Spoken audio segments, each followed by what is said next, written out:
Ayan, hello po. Good evening po sa inyong lahat. Ito po, may ipapakita ko sa inyong ito. Yung bayoko. Kung tawagin ito ay bayoko. Tingnan mo, oh. Ang laki-laki.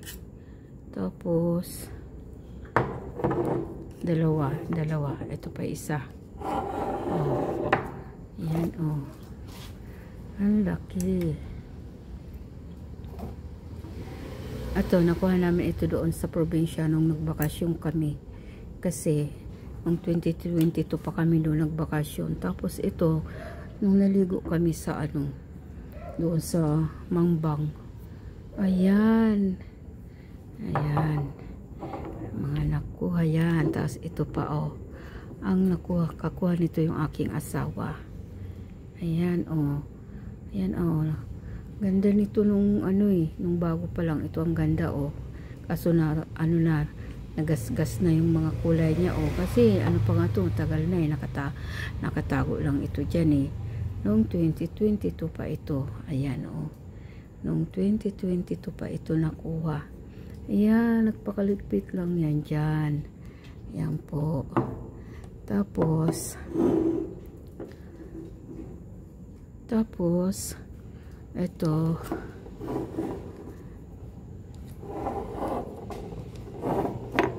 ito yung isa, oh. Yung sinasabi ko na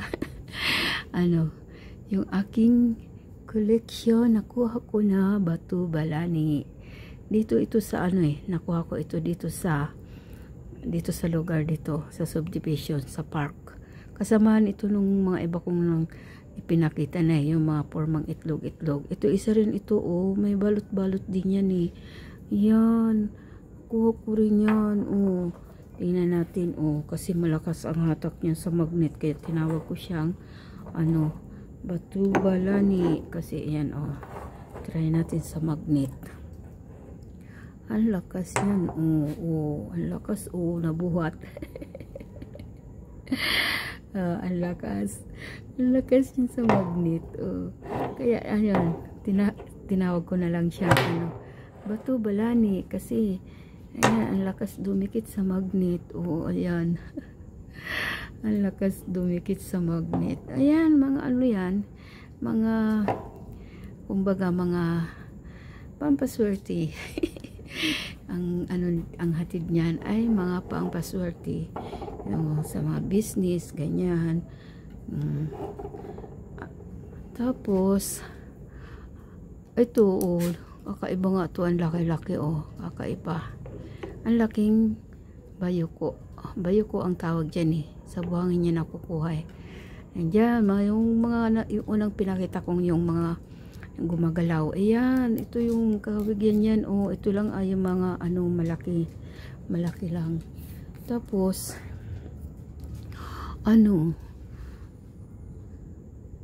naalala ko yung bagyo. Isingit ko lang yung nangyari sa bagyo doon sa amin sa Catanduanes. Kasi, di ba, ang lakas ng bagyo. Tapos, di ba yung sa Cebu nga, oh, pagkatapos doon ng bagyo na malakas, ang sumunod na Kabikulan na. Tapos, kasama pa dito sa Luzon. Tapos, dyan, pero ang lakas na tumama doon sa amin, sa sa Kabikulan, sa Catanduanes, sa aming lugar. Grabe din talaga yung tubig. Tapos dyan, nag-aalala ko kasi yung aming doon, yung bangka na bagong bili, wala pa nga yun isang buwan, eh. Wala pang isang buwan namin yun na nabili. Malaking bangka. Yung bangka kasi yun ng yung kapatid ko. Tapos ibininta sa amin. Oh, tapos dyan, nag-aalala kami kasi wala pa nga isang buwan. Ayan na, dumating na yung bagyo na sunod-sunod. Naalala ko noon kasi nung may bangka rin yung kapatid ko na sumunod sa akin, nasira yung kanilang bangka dahil sa lakas ng ng bagyo. Tapos iniisip ko, ayan, wala pang isang buwan, ayan, may bagyo na. Sabi ko, paano kaya yung bangka? Tapos dyan, talagang hindi ako tumigil, talagang nagpe-pray ako talaga na iligtas man sa lahat ng mga kapahamakan, yung mga tao, yung lalo ng aking family. Tapos yun nga, yung bangka, kasi yun ang inaasa na hanap buhay doon sa Bicol ng aking bayaw. Tapos ito na nga yung nakita ko sa mga ina-upload ng mga ko doon, mga kapitbahay namin doon. Ayun, ang talaga ng dagat, ang lakas. Tapos yung mga nawas out na nga, yung mga nando sa gilid ng mga mga bahay-bahay sa malapit sa sa dagat. Mga ipinapakita nila dahil sa lakas ng pumasok yung tubig dagat. Buti na lang yung aking bayaw, kasi nakapangisda pa sila nung nung bago magbagyo. Tapos umuwi sila ng umaga ng 7, lumakas yung bagyo yung bandang hapon na. Tapos ayun, pa niya yung bangka, sabi ng kapatid ko, nailagay niya doon sa pwesto. Kasi kung sasakyan, may parking din naman doon ng mga bangka. Doon sa aming lugar na mayroon doon talaga dinadala yung mga bangka pag ganyan may mga bagyo. Tapos, ayun nga, naunang yung bayaw ko doon, naidala niya doon sa yung bangka namin kung saan itatali. Tapos, ito na, nag-antay na ako ng balita sa aking kapatid. Dahil sa malakas nga yung bagyo, yung mga nakikita ko nga na pina-upload ng aking mga kapitbahay doon. Ay, hindi lang ako nag-uurirat kasi wala ang doon walang kuryente. Nag-antay lang ako na mag-chat yung aking kapatid na siyang pinapamahala namin doon sa bangka. At yun, laking tuwa namin kasi ibinalita nga niya na yung aming bangka ay walang damage. Ayun, talaga tuwa kami kasi kung isipin, yung mga kasamaan doon, mga was out, tapos yung yung iba doon, mga tinangay na ng tubig, mga sira-sira na kung saan-saan na napadpad yung mga bangka. Tapos may isa pang baryo doon na was out, pati bahay, mga bangka na was out. Kaya laging tuwa ko nung binalita nga ng kapatid ko na walang damage yung bangka namin. Kaya ayan, tuwang-tuwa talaga ako. Nagpasalamat talaga ako sa Panginoon na talagang answers prayer talaga, na pagka talaga ay madasalin ang isang tao, talaga kumbaga inaadya talaga yan na makakaiwas sa mga kapahamakan. Kaya kasi yung kasing bangka na yun na binili namin, yung share namin doon na halimbawa mayroong party sa pagbahagi ng isda, ko yun doon sa aking mga kadugo doon, pinapabigay ko yun para may pang-ulam sila. Yun ang aking yun ang aming ng asawa ko, para makatulong sila na hindi na sila bibili ng ulam o pag kayong nagpupunta sa lawod, pag dumarating, ayun po, hinati-hati yun yung para sa amin. Tapos ngayon naisip ko nga kung dahil sa may bagyo, nakakapanghinayang naman kung mawala na nga ng trabaho yung ko doon, yung bayaw ko at mga kasama niya, kung masisira ng bagyo ang bangka. Kaya wala talaga akong ginawa, ipinagkatiwala ko na lang kay Lord na siyang mag-iingat sa bangka na yun, na inaasahan na panghanap buhay at sa aking family doon at sa lahat na doon sa mga sitwasyon na dinaanan ng bagyo. Isinama ko po talaga yan sa aking prayer. Kaya ayun po, salamat po sa Panginoon talaga na ayan, makakaahon lang yan Tuloy-tuloy lang yan. Kaya ano talaga grabe talaga ang nangyayari ngayon na mga ayan, kung ano-anong mga sakuna ang mga nangyayari.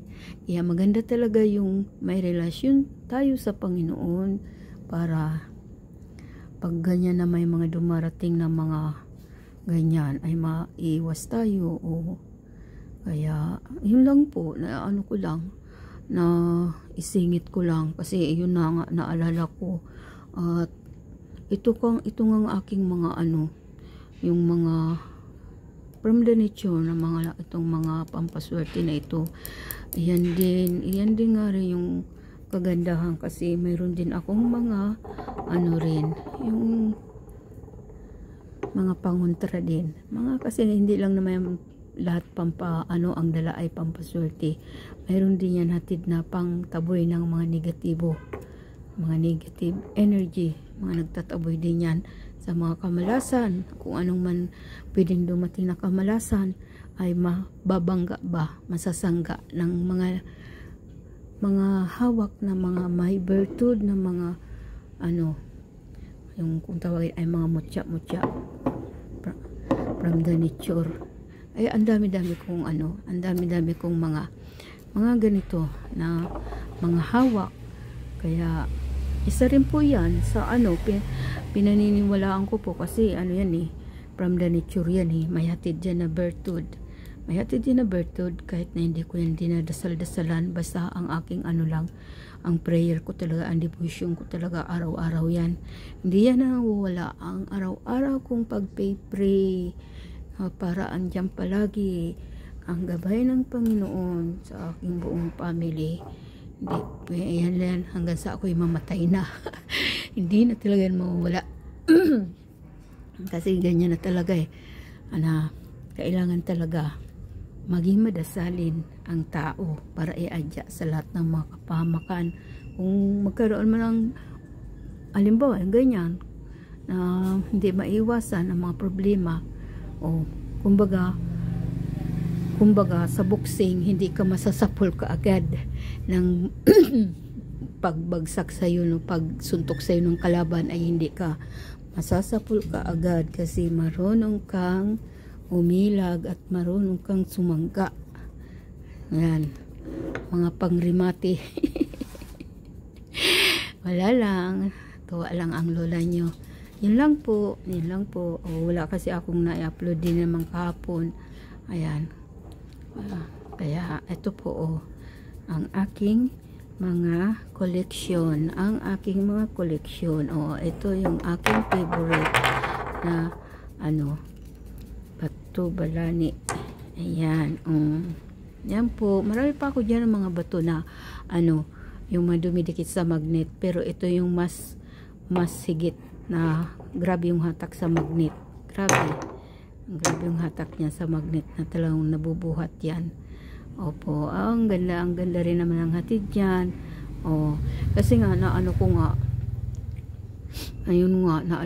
nga mula nung ako'y nagkukulik ng mga ganitong mga from the nature na mga ganito, mga sari-sari, mga sa pinaniniwalaan ng mga pampaswerte. Ayan po, na obserbahan ko naman po talaga sa aming pamumuhay ang pagkakaiba kaysa noon na wala pa kami. Yan nga po, tuloy-tuloy lang ang hanap buhay ng aking asawa, ng aking mga anak. At ayan po, kahit papano kasi nung nag-umpisa ako mag-upload sa sa aking channel, year 2022 nag-umpisa ako mag-upload. Ito nga yung mga inumpisahan kong mga stone na galing sa probinsya na bigay ng aking kapatid, ng aking bayaw. Iyan po, doon ako nag-umpisang mag-upload ng year 2022. Tuloy-tuloy na yon. Dati nag-upload ako nung nagbakasyon kami doon sa sa probinsya. Yung mga bato-bato, pero lahat yun na in-upload ko, binura ko kasi ano nga, kumbaga, hindi pa ako sanay ba. Parang, hindi pa ako marunong magsalita ng malinaw. Kaya, binura ko lahat yun ng mga upload kong bato. Tapos, nag-focus ako nung ano na, bago matapos yung November 2022. Doon ako nag-umpisa ng yung mag-upload na lang tuloy-tuloy hanggang ngayon sa aking channel. Kaya magtatatlong taon na ngayong ngayong buwan na to, 3 taon na pala ang aking channel. Yun lang po. Thank you Lord. Thank you po sa patuloy na support na binibigay sa akin at sa patuloy na panunood at sa lahat ng mga akin po mga subscribers, viewers. Ang dami kong mga silent viewers. Thank you po sa inyong support. Thank you. God bless po. Yan, bye bye. Thank you for watching.